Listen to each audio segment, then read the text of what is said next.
Okay, so in this lesson we are going to look at public buildings. In particular, we are going to look at the Odeon Theatre, the large theatre in Pompeii, Palaestras, amphitheatres as well. We will look at some in Herculaneum, but as you know, there are not as many public buildings excavated in Herculaneum as of yet.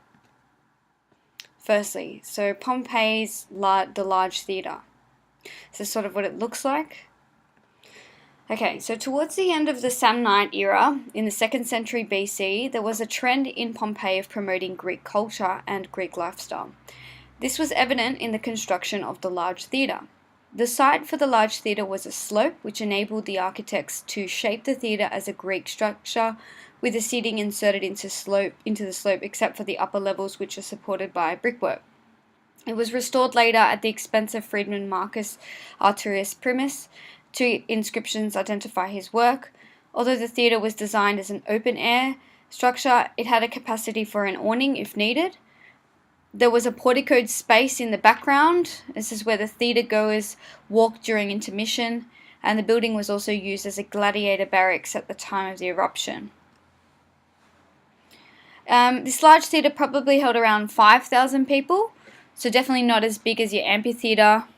Entry was free, but seating was assigned according to social class. So with the upper rows, with the upper class in the front rows, this was called Imea Cavia, and women at the back.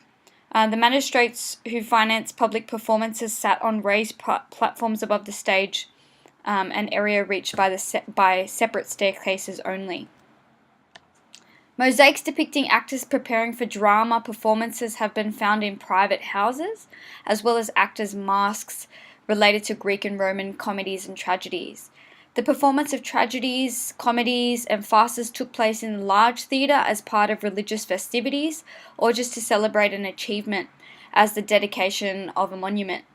Mosaics and paintings show scenes from plays, as well as actors backstage with costumes and masks. The mosaic below, this you can see it's to the left, shows actors preparing for their performance backstage. Their masks lie on a stand on the floor. The mosaic of the House of the Forum shows theatre masks. However, these scenes that are portrayed in the houses, they don't necessarily reflect the kinds of Greek tragedies and comedies that were actually performed. It was probably more likely that they had other kinds of farces and pantomimes. The Odeon, which we've spoken about before, it was a small theatre for music and lectures. The small theatre is an Odeon or a covered theatre, which was more like a concert hall. It was used for concerts, lectures, and poetry readings. An inscription records the building's patrons. So by decree of the Decurions, Caius Quintus Valgus, son of Caius, and Marcus Porcius, son of Marcus Duumvir, put out to tender the construction of the roofed theatre and tested it themselves. So these Duumviri are the same men who sponsored the construction of the amphitheatre and donated the new altar to the Temple of Apollo. The building imitates the larger theatre, and it has seating arrangements with the front rows for the upper class. It also has the raised boxes for honoured guests or those who have financed the entertainment. It has a capacity of about 1,000 people. It's connected to the large theatre by a porticoed corner. It was built 80 BC. However, the first building sponsored by a Romanized ruling class imposed by Sulla. It's a freestanding structure, not built into a hillside in Greek style. So Nero was performing in the Odeon theatre in 64 AD when the earthquake struck. Its theatre has a slightly longer than usual orchestra, both of which were usually semicircular. Part of the rectangular backstage portico is also visible. The smaller Odeon was roofed. So the theatre in Herculaneum, Herculaneum also contained a theatre. It remains under Resina, but it has been extensively looted in the past. This theatre could have held about 2,500 people. It's freestanding, Roman style, rather than the Pompeian Greek style, which means it's built into a hill slope. Official Lucius Annius Memmianus Rufus built the theatre and its orchestra. Its inscription from the theatre identifies the patron, which is the name I mentioned above, Lucius Annius Memmianus Rufus, son of Lucius Duumvir Quinquennial, the theatre, the orchestra from his own money. Palaestras or Palaestras. These are an exercise area. It's called a palaestra and was a feature of all Roman towns, basically that exercise yard. The baths usually included a small exercise area, but in Pompeii there was a large public exercise ground. It was over 1 hectare in size. It totally occupied the southeastern boundary of the town. The space was closed to wheeled traffic and was previously occupied by housing. Now you can see you've got the this is the Palaestra. So this is the amphitheatre here. You've got the Garden of Fugitives over here, House of Venice, where are we over here? House of Octavio Quarto over here, and this is the large area. It's bigger than the size of the amphitheatre. All of this was just an exercise yard, and you've got the pool in the middle. Now this is sort of what it would have looked like. Maybe something similar to what you might think of a football field today, or some sort of a quartered off field area used for exercise and other games. The Palaestra above was built at a public expense rather than a private expense under the reign of Augustus. It was in response to an Augustan wish to provide the College of Juventum, the young people, with the grounds where they could train and meet and become fit. The grounds were used for sports like running, discus wrestling and swimming. This formed part of the Augustan plan to promote the values of the state. It was a well appointed with plane trees, a fountain, and a special area for prize giving. It's a rectangle, 141 by 107 meters in size. It has 3 porticoed sides, 3 monumental entrances. The floor under the porticos was earthen as the athletes trained barefoot. The Palaestra included an altar for rites associated with the imperial cult. In the middle of the Palaestra was a large swimming pool lined with waterproof cement. At its deepest point, it was 2.6 meters deep. The water came from a castellum, which was a water tower led via a pipe, and the flow was continuous. The overflow flushed out a large latrine in the eastern section. Below is the picture of Pompeii also contained an earlier and much smaller Palaestra identified as the Samnite Palaestra, and it was located next to the Triangular Forum. The Herculaneum Palaestra occupied a whole insula and had a swimming pool in the shape of a cross. Surrounded by trees, it included a porticoed series of rooms shown on the left, and in the margin below, much of the Palaestra is still unexcavated, but tunnels into the area enable its shape to be determined. Competitive games were financed by wealthy citizens such as Nonius Balbus. Opposite the porticoed entrance to the complex is a formal area where they would give prizes as well. This is the one in Herculaneum. So this is to give you an idea of the pool. This is the pool in the Palaestra in Herculaneum that has been excavated. Alright, now this is the amphitheatre. We know a little bit about the amphitheatre. Gladiatorial games would be held here.